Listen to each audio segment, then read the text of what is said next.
Hi friends, Travis here. If you're new to the channel, I want to welcome you. And of course, if you've been here before, welcome back. In today's video, I'm going to talk about my likes, my dislikes, and give some final thoughts on my recent Carnival Elation cruise. I've actually been on this ship twice, but this is reflecting back on my first sailing on that ship. So this one will talk more about like first impressions and that kind of thing. And then in a future video, when I talk about my second sailing, I'll go a little bit more in depth about, some of the more nitty and gritty stuff. But anyway, without further delay, let's go ahead and move right on into the video.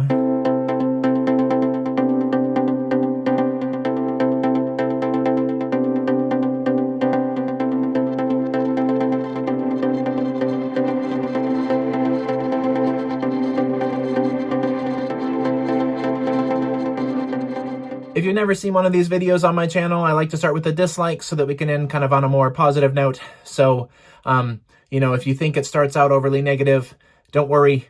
Positive things are yet to come. But anyway, for my first dislike, and this is not a surprise because I've had issues with this with Carnival in the past, and that's that the Carnival Elation had subpar internet.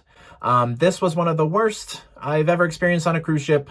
It was very unreliable, very spotty. I paid for premium internet, and that is definitely not what I got. I can definitely see why the fantasy class ships are so beloved, but one thing I didn't like about this ship is that there is no indoor pool. On all my other Carnival cruises, they've had sort of a solarium area where you can experience the pool even if there's inclement weather. We had great weather on this sailing, so it wasn't really an issue, but as someone who likes to lounge by the pool and not get cooked by the sun, I kind of wish there was a place that I could go that was indoors instead of having to fight for the loungers that were in the shade. And my last dislike is kind of a little bit more general, and maybe a little bit unfair, but this was just my feelings and impressions. I'm going to give an entire bullet point to Princess Keys. I'm not a fan of that private island. I think the beaches are rocky. I don't think that it's very well maintained. I don't like that my drink package doesn't work on the island. And also the food was some of the worst I've ever experienced on a cruise, both times that I've been there. And so, yeah, Princess Keys is not the one. I will be on a sailing that goes to Half Moon Key, which everybody says is way better, especially crew members. So I'm looking forward to experiencing that. But Carnival's private islands need some work.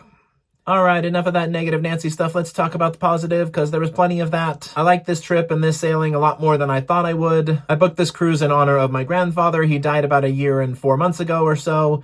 But I was actually supposed to be on this ship with him about 15 years ago, and it ended up not working out. And I always regretted not going on a cruise with him.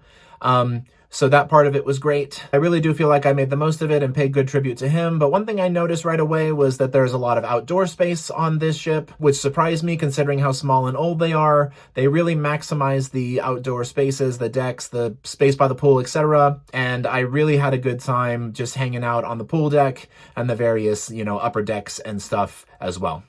The second thing that I really enjoyed about this sailing is I had excellent bar service. I had several bartenders that took an interest in me and in making sure that I had the best bar experience possible. I, definitely took advantage of my drink package and all of that. So yeah, very, very good bar service on the Carnival Elation.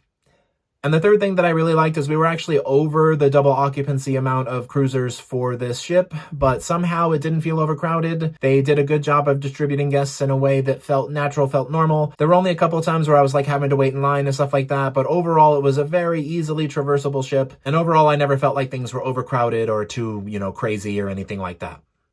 And then lastly, for my final thoughts, I kind of touched on this a little bit earlier, but, this cruise was in honor of my grandfather, and I definitely checked that box for him in a way that was really, heartfelt and important for me to get closure. But also, I really enjoyed my time on the ship. It was a much better sailing than I thought it would be. And, I'm interested in trying Carnival Paradise as well. That's the only other fantasy class ship that remains, and that one's a little bit less modified than this one. So I'm, curious to see what kind of the differences are if I ever get on that ship, because both of these ships will not exist in the next 4 or 5 years, which is, kind of sad. But they're, quite old at this point. But anyway, yeah, have you sailed on Carnival Elation? Let me know in the comments below what your experience with this, fantasy class ship was. Are you a fan? Did you not really like it? Something in between, etc. Or if you're going to be going on this ship soon, let me know what your thoughts are after seeing this video. Hopefully this was helpful. But anyway, I want to thank you all so much for traveling with me. Be sure to like, comment, share, subscribe, all those fun things. We'll talk soon, and you all have a good night.